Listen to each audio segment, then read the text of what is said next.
Hare Krishna. I am Radhika Pyari Devidasi, and this is the continuation of the Mahabharata series retold by Krishna Dharma Prabhu. Chapter 46 Krishna's Peace Mission. Just before dawn, bards and Brahmins assembled outside Krishna's bedchamber. They chanted auspicious Vedic hymns as musicians played lutes and drums. Inside the chamber, Krishna had already risen and was performing his morning rituals. After bathing and worshipping the sun and the sacred fire, he put on yellow silk garments. The palace servants helped adorn him with numerous gold ornaments studded with priceless gems. As he paid his respects to the Brahmins, giving them cows and gold in charity, Satyaki entered. Krishna greeted him cheerfully and said, O hero, please prepare my chariot. Equip it with both offensive and defensive weapons. Duryodhana lacks all scruples, and so do Karna and Shakuni. An enemy should never be disregarded, even if he is weaker. Satyaki detailed some soldiers to prepare Krishna's chariot. They brought out the car meant for high speed journeys, which had two great wheels resembling the sun and the moon. It blazed like fire and was decorated with moons and stars, as well as figures of sharks, animals, birds, and various kinds of flowers worked in precious stones. The chariot was covered with tiger skins and rows of small beds. A tall flagstaff of lapis lazuli bore a large dark blue banner emblazoned with the emblem of Garuda. Krishna's four horses, Shaibya, Sugriva, Meghapushpa, and Balahaka, all clad in mail, were yoked to it with harnesses of jeweled leather. Krishna came out of the palace and mounted the chariot with Satyaki. His charioteer, Daruka, urged on the horses and they moved off, being loudly praised by crowds of citizens. Krishna saw by the roadside Brahmins offering him worship while musically chanting sacred Vedic hymns. As he proceeded along the city's main highway, the sky cleared and a gentle breeze began to blow. The gods, Gandharvas, and celestial rishis assembled in the sky, offering prayers. The Pandavas and their allies followed the slowly moving chariot on foot. The citizens threw flowers and rice on the road in front of the procession. Conch shells, kettle drums, trumpets, and other instruments sounded on all sides. When Krishna reached the city's outskirts, he dismounted. Yudhishthira embraced him, wishing him success. With tears in his eyes, he said, O Govinda, please go to the pious lady who patiently awaits our return, passing her days in grief, she who is ever attached to the worship of the Supreme Lord, to whom fast and devotions are second nature, and who is charitably disposed to all beings, please offer her our deepest respects. Alas, when shall I be able to render my mother some good? Please comfort her, O Madhava, and tell her everything about us. The last time the Pandavas had seen Kunti was when they were going into exile. She had followed them along the road, crying and stumbling in sorrow and pain. Now it seemed they might not see her until after the war, if at all. Each of them sent her a message through Krishna. Yudhishthira continued, please also greet on our behalf our grandfather Bhishma and our preceptor Drona. The wise Vidura, who has unlimited knowledge, we embrace with affection. Offer all the Kuru elders our respect and love. Yudhishthira gave a final message for Dhritarashtra, then he walked respectfully around Krishna with his hands folded. After this, Arjuna came forward to say farewell. After embracing Krishna, he said, O Govinda, it has been decided that you will demand for us one half of the kingdom. If Duryodhana refuses, I will certainly annihilate the Kshatriyas. There is no doubt of that. Go now, O Lord, and we shall remain always thinking of you. Everything will be done just as you desire. After the Pandavas had circumambulated him, Krishna climbed back onto his chariot. Spurred on by Daruka, the horses took off. As the Pandavas stood watching, Krishna's chariot rapidly disappeared in the distance. A dust cloud rose behind it, and the five brothers stared after Krishna until the dust settled and they could no longer see him. Satyaki looked around as they sped towards Hastinapura. He saw various omens, both earthly and celestial. Lightning flashed in the cloudless sky, and behind them showers of rain fell. Rivers flowed backwards, and the earth shook. Satyaki saw water gushing out of wells and fire blazing up on the horizon. The atmosphere darkened, and loud roars emanated from the sky, although no beings were visible. Although Satyaki saw all these terrible signs, the area around the chariot was mild and calm. A cool breeze blew, carrying fragrant lotus petals and drops of water. The road ahead always seemed smooth and free of debris and thorns. They passed through various provinces and were greeted and praised by thousands of Brahmins. The Brahmins worshipped Krishna with offerings of arghya and flowers. Beautifully dressed and ornamented women stood by the roadside, ululating joyfully and throwing flower petals and fresh grains. Krishna stopped to greet the people and receive their worship. At the end of his first day's journey, he arrived at Brikashthala, where he spent the night in a spacious house offered by the local people. They brought him all kinds of foods and drink, and he offered them blessings. Krishna and Satyaki then took rest on large, comfortable beds, still being praised by the Brahmins. As Krishna approached Hastinapura, a fierce wind blew up. The city was ravaged. Huge trees were uprooted and buildings smashed. There were also other signs of foreboding. The sky became black and there were repeated crashes of thunder. Vultures and crows wheeled, crying loudly while jackals howled. On the day before Krishna's arrival, Dhritarashtra called an assembly to discuss how to greet him. He had been informed of Krishna's arrival at Brikashthala. Thinking of Vidura's instructions, the old king said, Krishna can fulfill all our desires if we can satisfy him.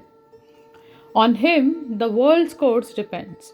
He is the Lord of creation, the source of all power, wisdom, and opulence. He is worthy of our respect and worship in every way.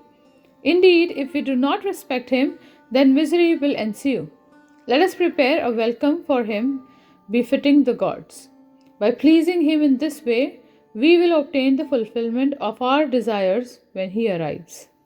Dhritarashtra suggested that they offer him the best of residences, equipped with everything enjoyable. They decided to offer him the Shasana's palace, which was the most opulent in Hastinapura. The king then asked that various kinds of wealth be prepared to offer as gifts. I wish to present him with 16 golden chariots, each drawn by excellent horses of the same color, 8 huge elephants with tusks like plows, 100 virgins, and the same number of men servants. Thousands of deerskins, costly blankets, and silks shall be brought before Krishna, along with profuse quantities of golds and gems. Let all my sons, with the exception of Duryodhana, go out to greet him. The citizens should line the streets, and beautiful dancing girls and actors should perform for his pleasure. Decorate the city with flags, festoons, and garlands. Sweep all the roads and drench them with scented water.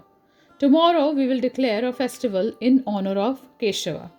When Dhritarashtra stopped, Vidura said, O king, you are respected in this world as a man of virtue.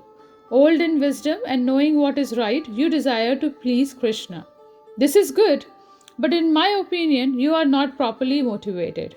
You wish to win over the lord of the Yadavas by offering him wealth, yet you will not accede to his real desire that you surrender even 5 villages to the Pandavas. All your ministrations and gifts will prove useless if you do not grant Yudhishthira his rights. For sure the all-powerful Govinda will not even cast his eyes upon your wealth. If you really want to please him, do as he asks. Act as a father should act towards his children. Do not bring about your son's destructions by your own foolishness. Duryodhana glanced at Shakuni and stood to speak. What Vidura had said regarding Krishna is correct. Kind words and gifts will not separate him from the Pandavas' cause. Therefore, I feel we should not offer him wealth. Although Krishna is worthy of all this worship and more, he will simply see our attempts as a sign of weakness. Our gifts of wealth, while demeaning us, will not sway him from his determination for war. It may even anger him. Bhishma shook his head. Janardana will not become angry whether he is properly received or not. We cannot insult him, nor can we winnow him over. Whatever he desires will happen, and we cannot check it by any means. Our only course of action is to abide by his wishes. Krishna will surely say only what is conducive to the welfare of all beings. We should follow his direction. O king, effect peace with the Pandavas, for this is Krishna's desire. Duryodhana, his eyes smouldering, retorted, I will never be able to share power with the Pandavas. I have another idea. When Krishna enters this assembly, I will take him captive. With him as my prisoner, the Yadus, Vrishnis, Pandavas, and indeed the whole world will be at my disposal. We should think of some means to effect this plan so that he will not suspect anything. Duryodhana had already discussed this idea with Shakuni and Karna and had already made arrangements whether or not the court agreed. Taking Krishna prisoner seemed to him the best course of action. The Pandavas would never dare attack them if they were holding Krishna. As Duryodhana made this foolhardy suggestion, the kings in the assembly gasped. Dhritarashtra was shocked and said angrily, O child, do not speak in this way. This is against eternal virtue. A messenger should never be violated. What to speak of one such as Krishna? He is our relative and is dear to us all. What wrong has he ever done the Kurus? He should certainly not be made captive. Bhishma's furious voice then rang out. Your son is on the verge of eternity, O king. He chooses only evil and never good. Although advised by numerous well-wishers, you follow him on his unrighteous path towards certain ruin. He will cease to exist the moment he becomes against Krishna, who can do anything he desires without the least exertion. I dare not listen to any of more words from this sinful person. Bhishma strode out of the assembly hall in a rage. Dhritarashtra then ended the session and everyone left, censoring Duryodhana. His suggestion had gone beyond the bounds of propriety. Surely Dhritarashtra would now see the folly of supporting him. As they left the hall, the kings and the ministers looked at the blind king who sat in silence. What would he say when Krishna arrived the next morning? After a pleasant night in Brikasthala, Krishna and Satyaki rose before dawn and began their morning worship. They then left the village at sunrise. In less than 2 hours, their fast-moving chariot approached the outskirts of Hastinapura. Crowds of people lined the roads for miles outside the city, all hoping to see Krishna. Bhishma, Drona, Kripa, and the other Kuru elders also came out to greet him. All of them were beautifully attired and filled with joy to see Krishna's approach. He entered the decorated city. Surrounded by the people along the roads, Krishna saw archways and other structures decked with precious gems. From the balconies of the high, white mansions along the road, ladies threw fragrant flowers onto his chariot. Many instruments played, and the blast from thousands of conch shells filled the air. The roads were packed with people, and Krishna dismounted from his chariot to pass through their midst. 50 tall and well-armed soldiers walked ahead of him to clear a path through the crowds. As he went along the smooth stone road, Krishna glanced about on all sides, smiling at the people. Lotus shouts of Hail Govinda were heard everywhere. Slowly, Krishna made his way towards Dhritarashtra's home, consisting of numerous large palaces arranged around spacious gardens. He was led through the inner quarters, passing through a number of gates guarded by young warriors holding bows and spears. Krishna was brought directly to Dhritarashtra in the royal court, and he immediately honored him with suitable words of praise. The king received him with the greatest respect and had him seated on a jeweled golden throne, no less opulent than his own. Two young maidservants stood on either side of the throne, fanning Krishna with chamara whisks. After Krishna had been worshipped with the traditional rites of hospitality, he stayed in the court for a short while, exchanging informal and joking words with the Kurus. It was decided that there would be a full assembly the following day when they would hear Krishna's message. Taking Dhritarashtra's permission, Krishna then left the court and went to Vidura's house to see Kunti. Vidura was overjoyed to see Krishna approaching his home. His eyes flooded with tears and he bowed at Krishna's feet. Krishna raised him up by the shoulders and embraced him with affection. Vidura gazed into Krishna's face. I cannot describe the joy I feel upon seeing you, he said. You are the inner soul of all embodied beings. I am honored beyond measure. Vidura showed Krishna into his home and, along with his wife, worshipped him with love. He asked after the Pandavas, and Krishna told him all the news from Virata. Vidura was happy to hear that the Pandavas were well and that they had many allies. Krishna wanted to see Kunti at once, so Vidura showed him to her quarters. As he entered her room, Kunti stood up quickly and ran towards him. Remembering her sons, she cried out. Then she clasped hold of Krishna's neck and shed tears. Krishna consoled her and her tears gradually subsided. She brought Krishna into the room and sat him on a large couch spread with white silk. As she offered him arghya, Krishna saw that his aunt had become emaciated through fasting and grieving. In one part of her spacious quarters, he saw Brahmins tending a sacrificial fire, their voices carrying through the room as they chanted mantras. A deity form of Vishnu stood on a large altar, beautifully dressed and decked with fresh garlands.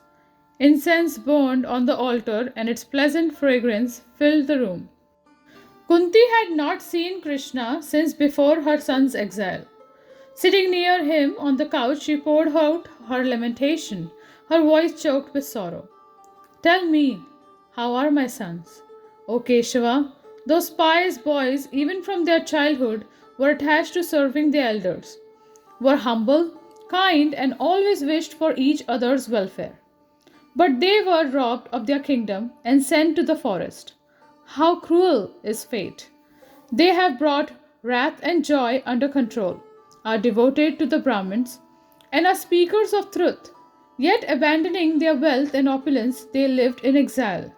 This has ripped open my heart. How did they live in the forest, O Krishna? After living in palaces attended by numerous servants, how did they survive in the wild? Formerly, they would sleep on the best of beds in well appointed rooms. How could they lay down on the bare earth? Alas, my children have suffered too much sorrow.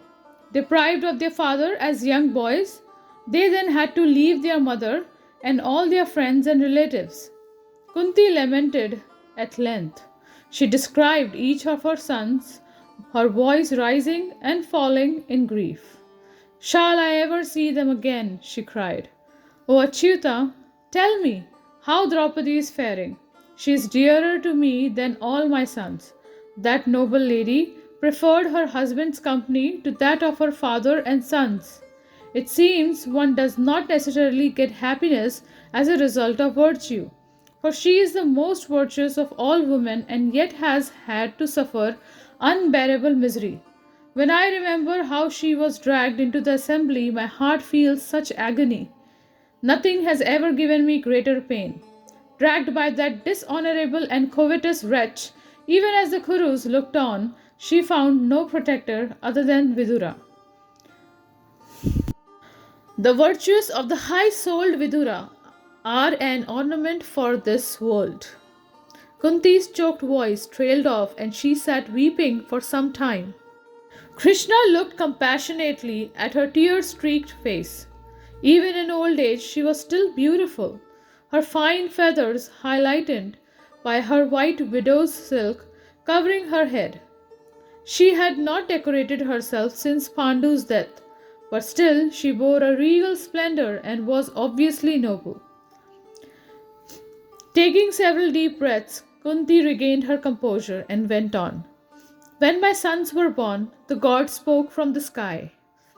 This one will be Lord of the world. The gods said at Yudhishthira's birth. At Arjuna's birth, the heavenly voice predicted that he would slaughter the Kurus in battle. I do not doubt these prophecies. The time has come for my sons to show their prowess. This is the moment for which Kshatriyas take birth. You should tell Yudhishthira that his piety is decreasing daily. As long as the sinful Duryodhana and his evil brother, the defiler of Draupadi's virtue, remain alive and unpunished, he is suffering a decrease of virtue. O Keshava, I do not grieve for the defeated dice, the loss of kingdom, or even separation from my sons as much as I grieve for the youthful Draupadi being brought in a single cloth before the Kurus and insulted. How can I experience such grief? With you and the invincible Balram as my protectors, as well as Bhima and Arjuna, it is truly astonishing. Kunti gazed at Krishna. She knew who he was, that somehow he had arranged everything. Still, it was difficult to understand. Why had he allowed the chaste Draupadi to be insulted? Why was the wicked Duryodhana allowed to rule the world? Surely, there was some divine plan underlying it all, meant for the good of all men. Kunti remembered a proverb she had often heard from Pandu. Man proposes, God disposes.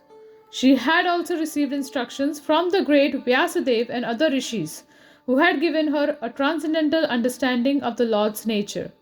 The Lord fulfilled men's desires in accordance with what they deserved. Eventually, all of a man's acts would bring about appropriate reactions. Although it may seem that a sinful man prospered while a virtuous man suffered, in the end, sin always brought ruin while virtue brought success. Kunti had little doubt.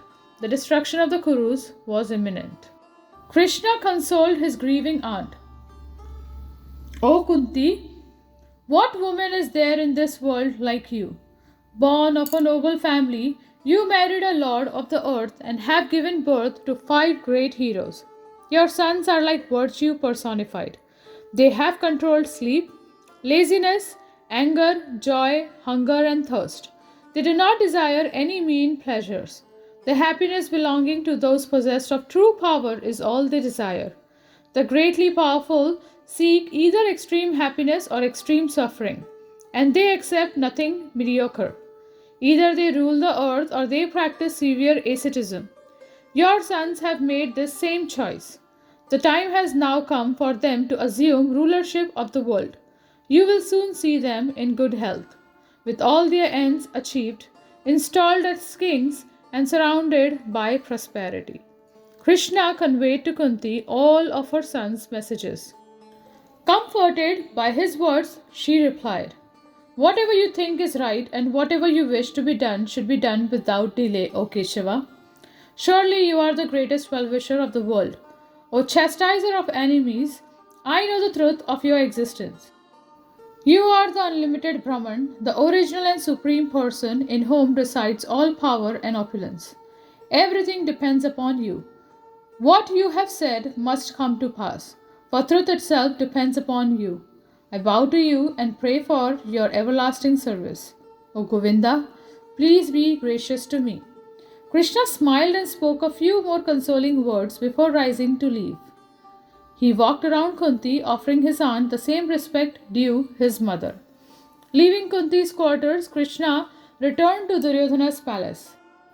Without hindrance, he passed through the heavily guarded gateways and came to the vast palace occupied by the Kaurava prince.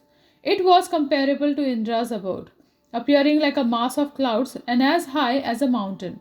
The white marble building was decked with countless precious gems and gold engravings.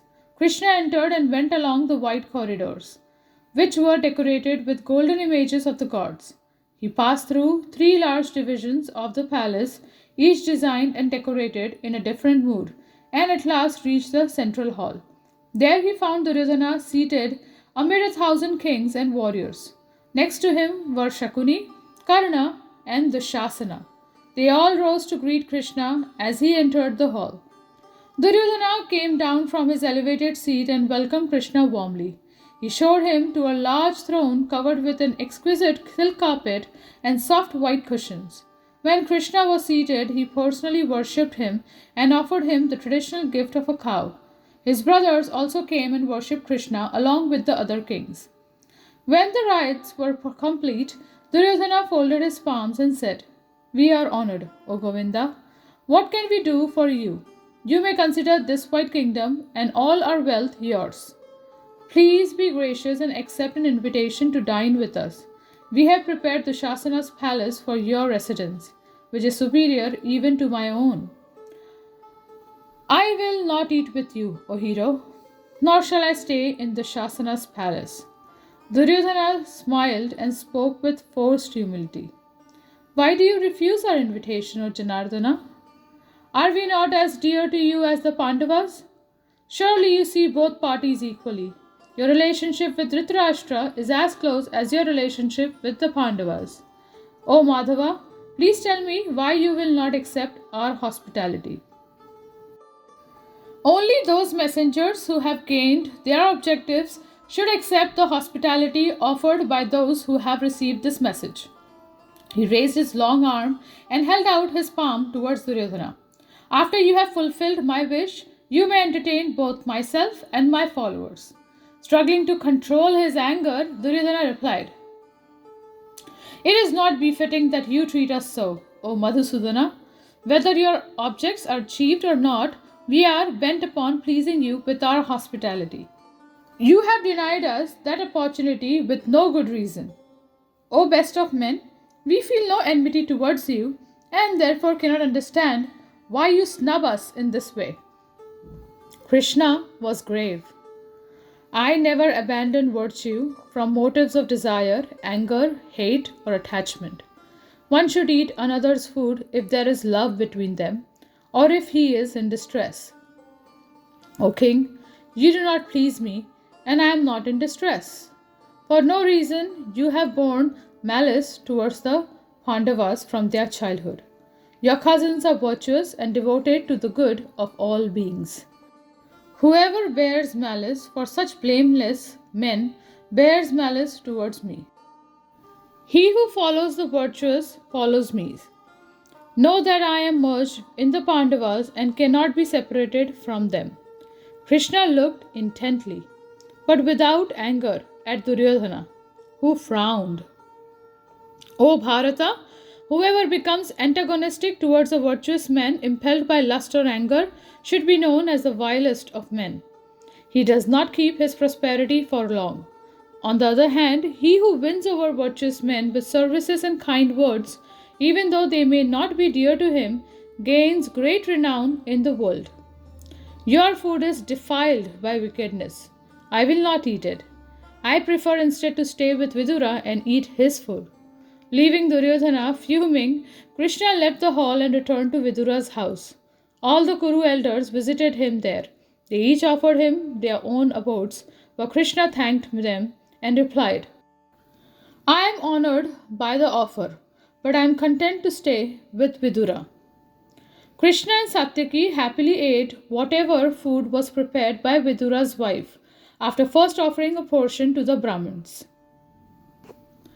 When the meal was over, Vidura said, "Duryodhana does not much appreciate your visit, O Keshava.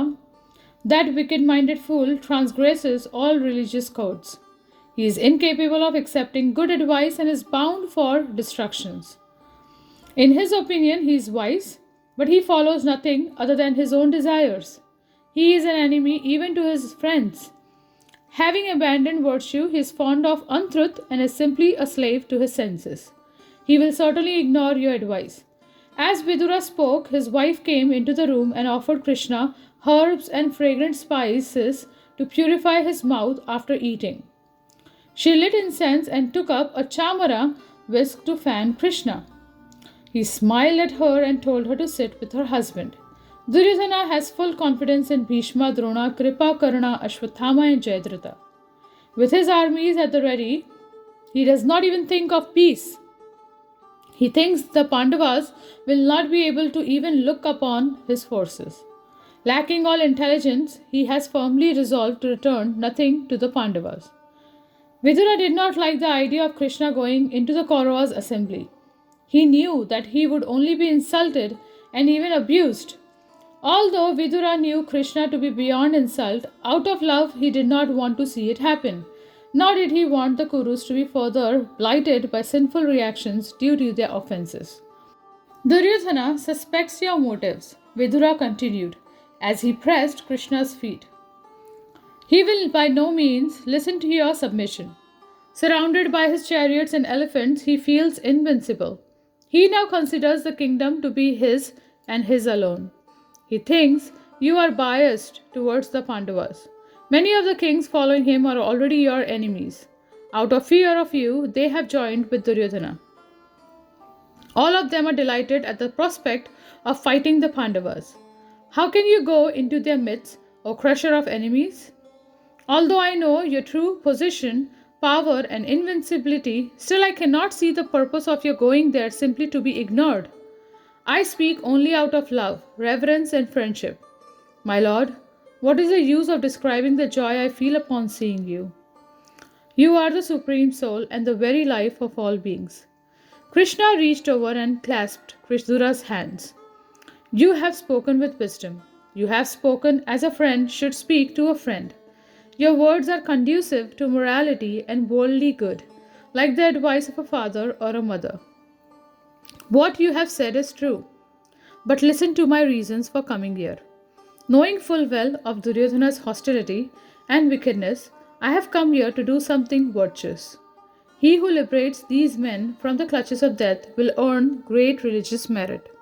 The wise have said that if one attempts a virtuous act with all his power but fails, he will still receive the merit of that act.